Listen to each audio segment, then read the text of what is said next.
नमस्कार, मैं सियाराम वर्मा आप सभी लोगों का जीएसएम क्लासेस में स्वागत करता हूं। जैसा कि मैंने आपको पहले लेक्चर में बताया था, पहली एक्सरसाइज कराई, दूसरी एक्सरसाइज हो गई, अब तीसरी एक्सरसाइज जो है 1.3 उसमें उसके पहले आपके कुछ थ्योरम हैं जिस पे आपको अप्लाई करना है, उसी के अकॉर्डिंग आपके सवाल लगेंगे।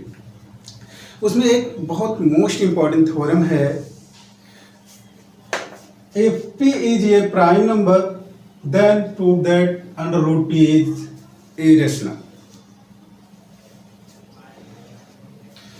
क्या सिद्ध करना है? अगर p एक प्राइम नंबर है तो आपको सिद्ध करना है कि p आपका इरेशनल है। ठीक, लेकिन उसके पहले आपको एक और चीज बता दूं कि अगर p इज प्राइम, अगर p प्राइम है तो हम ये कह सकते हैं कि p जो है डिवाइड करेगा ये स्क्वायर को। अगर p डिवाइड कर रहा है किसको? ये स्क्वायर को, तो p डिवाइड करेगा ये को भी डिवाइड करेगा। किसको डिवाइड करेगा? अगर p ये स्क्वायर को डिवाइड कर रहा है तो p ये को भी डिवाइड करेगा। जैसे फॉर एग्जांपल मान लें कि 2 डिवाइड किसको कर रहा? डिवाइड 4, अर्थात हम इसको कर सकते हैं 2 स्क्वायर। अगर 2 किसको डिवाइड कर रहा है? 2 स्क्वायर को डिवाइड कर रहा है तो 2 को भी डिवाइड करेगा, अर्थात 2 डिवाइड 2। ठीक, जैसे आगे देख लीजिए, अगर 3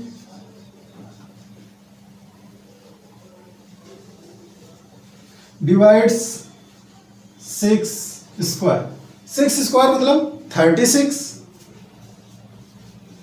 3 से डिवाइड होगा, इसका मतलब कि 3 डिवाइड्स 6, अर्थात 3 जो है वो 6 को भी डिवाइड करेगा। लेकिन ये बात ध्यान रखिए, ये कब लागू होगा? कि जब p इज प्राइम। अगर p प्राइम नहीं है तो ये थ्योरम नहीं लगेगा। कैसे? जैसे देख लीजिए, अगर हम कहते हैं कि 4 डिवाइड्स 2 स्क्वायर, डिवाइड करेगा क्योंकि 2 2 जा 4, 2 2 जा 4। p डिवाइड किसको कर रहा? 4 को, बट क्या 4 डिवाइड्स 2? अगर क्या 2 को डिवाइड करेगा? नहीं करेगा, इसलिए ये क्या हो जाएगा? गलत हो जाएगा। इसलिए सबसे जरूरी है कि p प्राइम होना चाहिए, अर्थात जो नंबर हैं वो आपको क्या होने चाहिए? प्राइम नंबर ही होने चाहिए। और प्राइम नंबर आपके होते क्या हैं? क्या होते हैं? वह नंबर जो केवल स्वयं से और 1 से डिवाइड होते हैं, उनको हम क्या कहते हैं? प्राइम नंबर कहते हैं। क्या कहते हैं? प्राइम नंबर कहते हैं।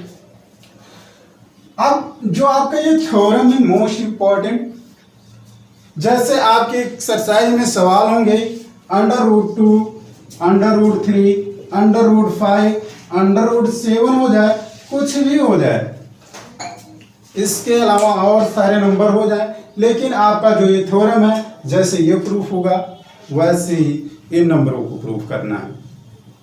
अब देखिए, इसको प्रूफ करने के लिए हम क्या करेंगे?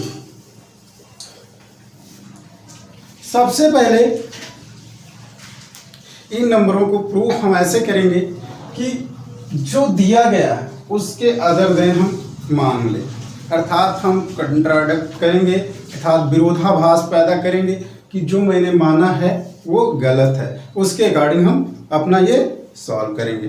जैसे हम मान लेते हैं, देखिए p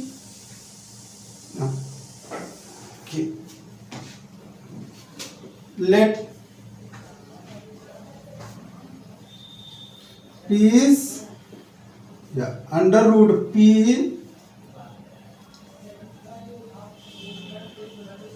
रेशनल नंबर।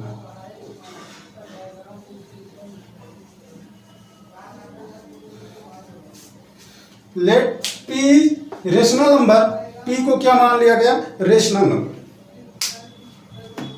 अब रेशनल नंबर होते क्या है? रेशनल नंबर वो नंबर होते हैं जिनको हम P अपान Q के रूप में लिख सकते हैं, बट क्या होने चाहिए? Q not equal to zero, कि Q जीरो नहीं होना चाहिए, और जो दोनों नंबर हैं P एंड Q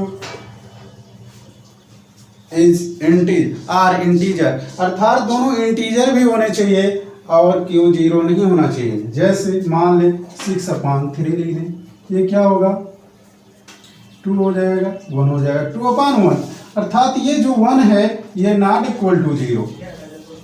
तो ये कैसे नंबर हैं? ये आपके रेशनल नंबर है। अगर ये हैं, ऐसे हैं, तो हम क्या कह सकते हैं? माना गया let P is rational number. क्या माना गया? P को रेशनल नंबर मान लिया गया, तो हम P को क्या लिख सकते हैं? अंडर रूट P को माना गया let under root P rational, तो under root P equal to ये अपान B कर दें। क्या कर दें? ये अपान B। लेकिन यहां पे लिखेंगे, क्या लिखेंगे? ये एंड B आर को प्राइम। को प्राइम इसका मतलब समझे? को प्राइम क्या होता है? को प्राइम मीन्स ये और B का जो ये CF है वो केवल और केवल 1 है। क्या है? केवल और केवल 1 है। आई बात समझ में? अब देखिए, जब ये ऐसा लिखा हुआ तो हम इसको ऐसे भी लिख सकते हैं, अपान 1 करें, क्रॉस मल्टीप्लाई करें। इसका मतलब ये equal to B under root P, ये हो गया। इसको इक्वेशन हम फर्स्ट, जैसे ये हुआ तो हम क्या करें इसका? हम जैसे ये equal to B under root P हुआ, अब हम इसको क्या करें? इसका हम स्क्वायर कर दें दोनों साइड में, स्क्वायरिंग बोथ साइड। अगर स्क्वायर हम करेंगे बोथ साइड तो क्या होगा? ये square equal to B square होगा। अगर हम इसको इधर लाए तो क्या होगा? B स्क्वायर इक्वल टू ये स्क्वायर अपान P होगा। इसको इक्वेशन हम फर्स्ट कर देंगे। क्या कर दिया? ने फर्स्ट कर दिया। अब देखिए, जब ये इक्वेशन फर्स्ट हो गया, यहां से हमें P डिवाइड ये स्क्वायर, P किसको डिवाइड कर रहा है? ये स्क्वायर को डिवाइड कर रहा है, क्योंकि अपान में है, ऐसे लिखे हैं तो ये डिवाइड करेगा। तो P डिवाइड ये, तो इसका मतलब P किसको डिवाइड करेगा? ये को डिवाइड करेगा। आई बात समझ में? अब देखिए यहां पे P डिवाइड्स ये। अब क्या कर रहे हैं कि ये अपान P कर सकते हैं।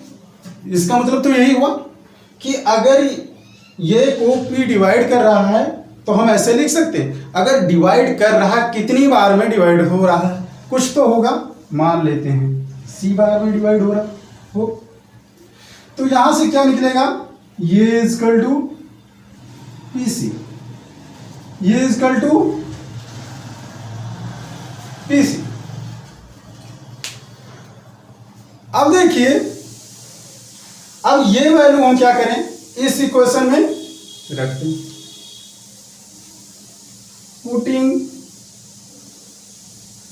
दिस वैल्यू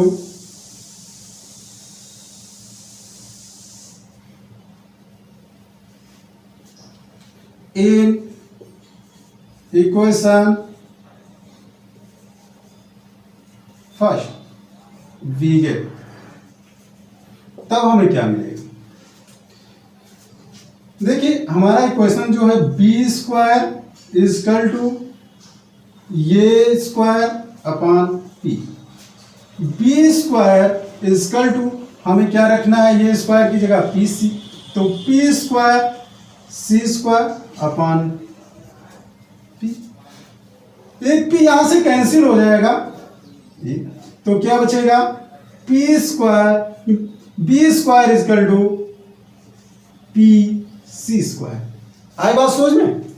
अब देखिए हम इसको ऐसे लिख सकते हैं, C square equal to P B square upon P,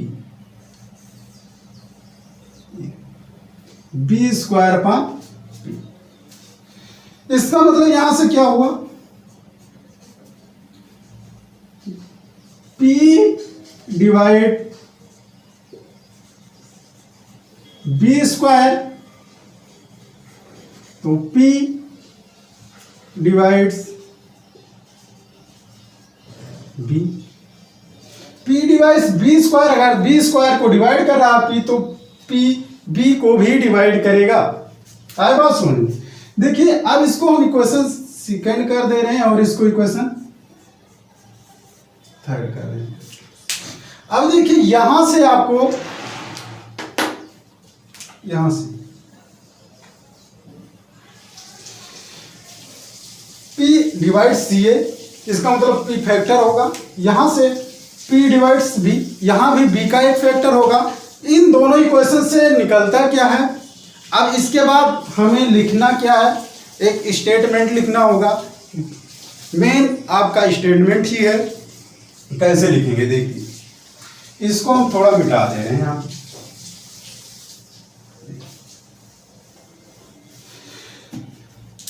क्योंकि हमने माना था कि ये और बी क्या, ये और बी जो है को प्राइम है। को प्राइम का मतलब ये हुआ कि दोनों का जो एचसीएफ है वो एक ही है, लेकिन यहाँ क्या हुआ कि उसके अलावा भी हमें क्या प्राप्त हो गया, P प्राप्त हो गया। इसका मतलब हमारे पास ज्यादा फैक्टर हो गए, P में भी वही और ये में भी। तब यहां पे लिख दे रहे हैं, पर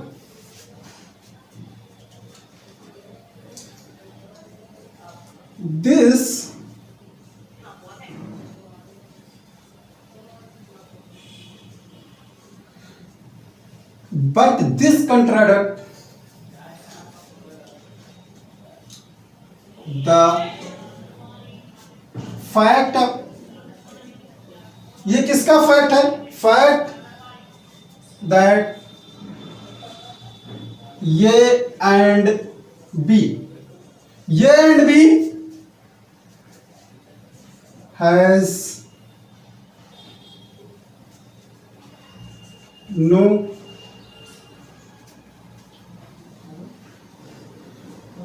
common factor other than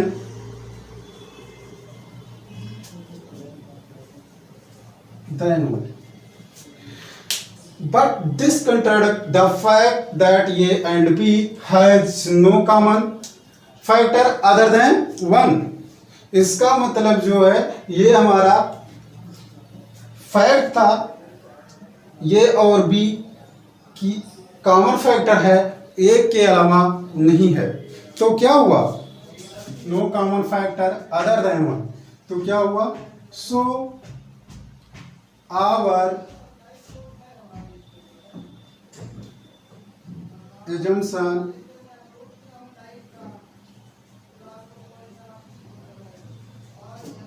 is incorrect।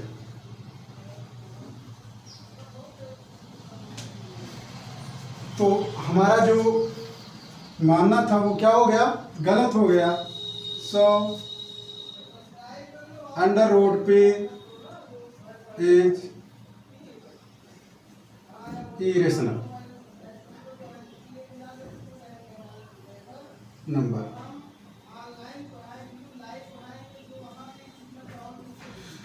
क्या हुआ, जो मैंने माना वो क्या हो गया, गलत हो गया।